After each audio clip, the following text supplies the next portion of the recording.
Bueno, buenas, ¿cómo les va? Hola, hoy vamos a ver balance de pagos, que es el tema número 4 de nuestro programa de Economía 2. Lo que vamos a analizar justamente es la balance de pagos, cuáles son sus componentes, cómo se registra, cómo se define el saldo de la balanza de pagos. Entonces, bueno, empecemos. ¿Qué es la balanza de pagos? Justamente es un documento contable que contiene el registro sistemático de todas las transacciones económicas efectuadas entre los residentes de un país y los residentes del resto del mundo, en un periodo determinado, que generalmente es un año. Queda claro que lo que se registra son flujos. Recordemos la diferencia entre stock y flujo. Stock es la cantidad de dinero que yo tengo en un momento determinado del tiempo. En cambio, los flujos son el dinero que se va devengando de a poco, pero por una cuestión de más fácil accesibilidad. Por ejemplo, se paga todo a fin de mes, como es el sueldo. Todos los días se tendrían que devengar, pagar un pan aparte, pero es muy complicado desde el punto de vista contable y a veces desde el punto de vista de ponerlo en acción. Entonces directamente se paga todo a fin de mes. Otro flujo puede ser el alquiler, y así hay muchos que ustedes pueden tener en cuenta. Bueno, acá otro concepto que deben quedar muy claro, que es el concepto de residencia. Residencias ahí dice que son las operaciones que se realizan entre residentes de distintos países, sean la nacionalidad que sea. Puede ser un argentino que vive en Argentina, le compra a otro argentino que vive en Europa un determinado producto. Los dos son argentinos, la nacionalidad, pero la diferencia está que un residente vive acá en Argentina y el otro vive en Europa. Por eso es tan importante el tema de la residencia, donde se encuentran para poder hacer los registros contables en la balanza de pagos. Las operaciones que se anotan son transacciones económicas, intercambio que da lugar o que puede dar lugar a un pago o un cobro futuro, independiente del momento en que se produzca. Muchas veces se hacen exportaciones ahora y el pago viene diferido a 3-6 meses, o a veces se paga un adelanto y después se completa al final. Entonces, por eso todas estas operaciones van a dar intercambio generalmente a un pago o cobro futuro o en el momento. Las transacciones de la balanza de pagos se pueden clasificar según el objeto de la transacción. Van a ser transacciones en bienes y servicios o transacciones de capital. Las transacciones de bienes y servicios se van a estar reflejadas en la cuenta corriente, y las transacciones de capital justamente en la cuenta capital, como ya veremos más adelante. Atendiendo a si tienen, la segunda forma de clasificarlos, atendiendo si tienen o no contrapartida, están las transacciones unilaterales o transferencias, que pueden ser transferencia de bienes o servicios y transferencia de capital. Generalmente se mandan dinero, por ejemplo, son las remesas que a lo mejor manda un argentino a un familiar que tiene en otra parte del mundo que necesita, o al revés, un familiar europeo le manda dinero a un argentino, o bien las donaciones de Argentina a algún país con alguna enfermedad o con alguna problemática. En cambio, y la otra forma atendiendo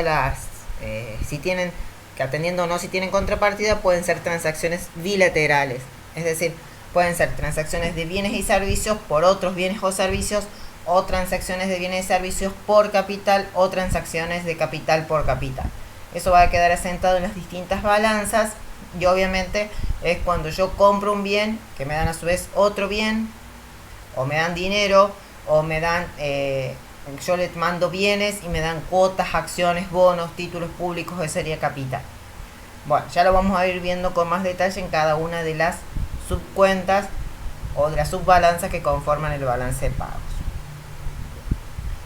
Las principales características que hay que tener en cuenta es que todas estas son registraciones ex post, que quiere decir que una vez realizada la transacción, recién va y uno lo registra en el balance de pagos, en algunas cuentas que así lo necesite, que así lo requiera.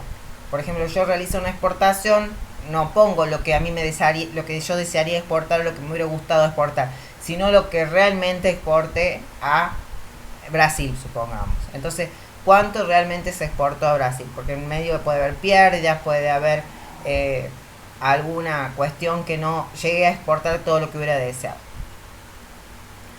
También se aplica el sistema de partida doble.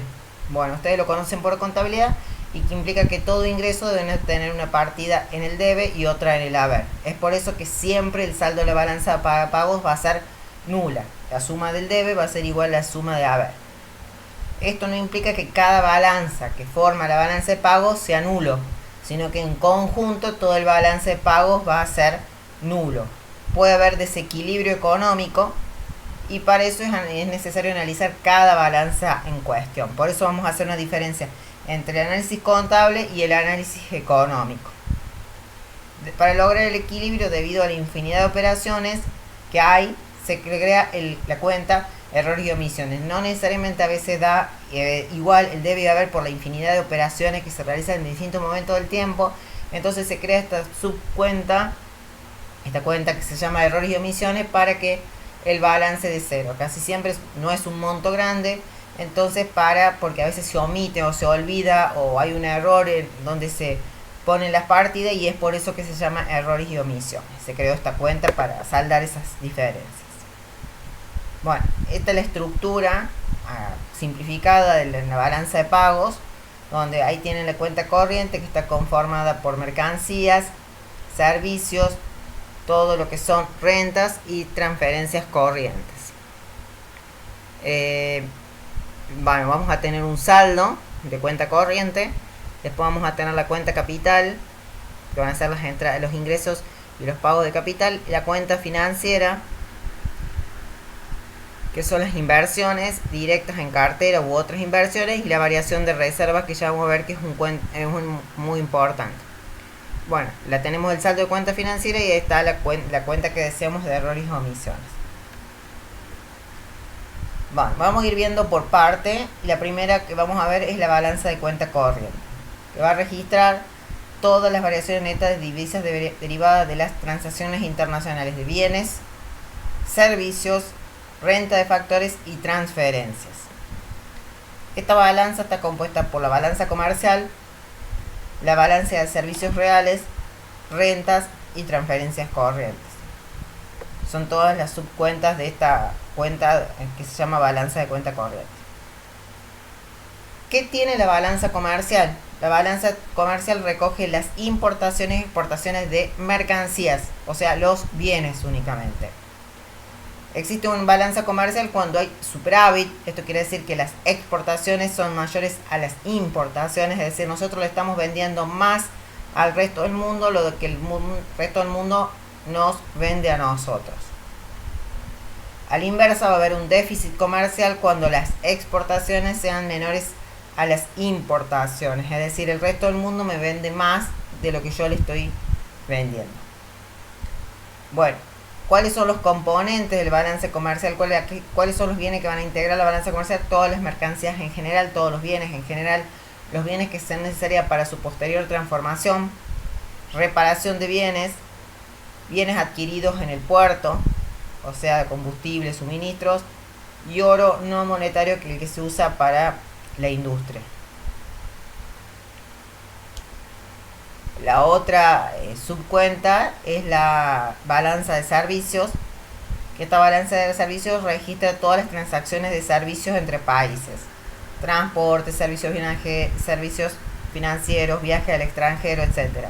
Si yo me voy de vacaciones a Miami, ojalá que así suceda, ¿a dónde se va a cargar esto? Va a ser un gasto de un argentino, de un residente, que ese gasto se efectúa en el extranjero. Entonces esto va a estar registrado en la balanza de servicios, como los transportes de carga de pasajeros, servicios de comunicaciones, como servicios postales, de mensajería, telecomunicaciones, servicios de construcción, servicios de seguros, servicios financieros. Son todos servicios. Todo lo que sea servicios, a diferencia de la mercancía, la balanza comercial, que son bienes únicamente. Esta es particularmente para todo lo que incluye servicios. La otra subcuenta es la renta o balanza de renta, que son las ganancias procedentes de los trabajos realizados en el extranjero y de las inversiones realizadas en el extranjero.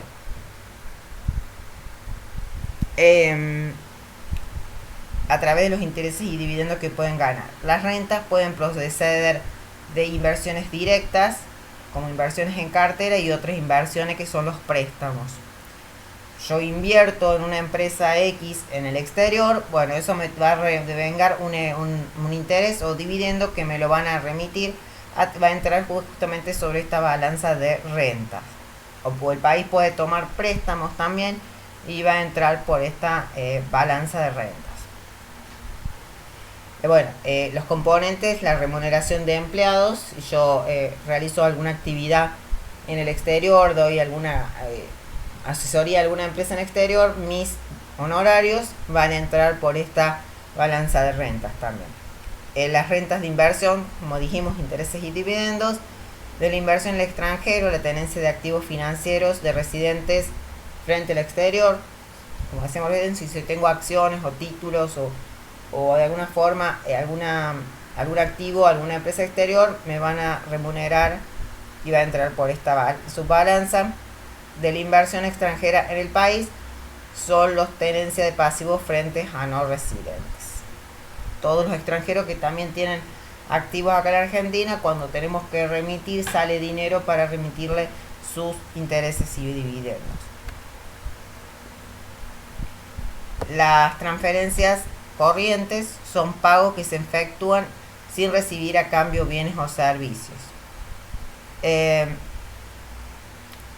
Las transferencias del gobierno, como la cooperación internacional corriente, son aquellos dinero que a lo mejor el gobierno argentino le manda a algún país o alguna organización internacional en concepto de ayuda económica. Otras transferencias pueden ser las remesas de emigrantes, como por ejemplo, como decíamos, los argentinos que le mandan a algún familiar en el exterior, o al revés, algún familiar en el exterior le manda dinero a un residente en Argentina. El dinero que le manda es una transferencia unilateral. A cambio no se le va a brindar ningún bien o servicio. Como ejemplo también son las donaciones de un país europeo a los países africanos. ¿Quién estaría haciendo la transferencia? Los países europeos, algún país determinado, supongamos Suecia, le dona a algún país de África bienes, servicios, le dona alimentos, vacunas, lo que necesite. Entonces también son transferencias corrientes. ¿Cómo se determina el saldo de cuenta corriente? Justamente la suma de los saldos de las cuentas mercancías, servicios, rentas y transferencias constituye el saldo. Nosotros vamos a obtener el saldo cuando estos ingresos sean mayores que los egresos, es decir, aumentan los activos frente al exterior y la economía le estaría prestando dinero al resto del mundo. En cambio, cuando hay déficit, los ingresos van a ser menores que los pagos y estarían disminuyendo nuestros activos frente al exterior y la economía tomaría prestado del resto del mundo.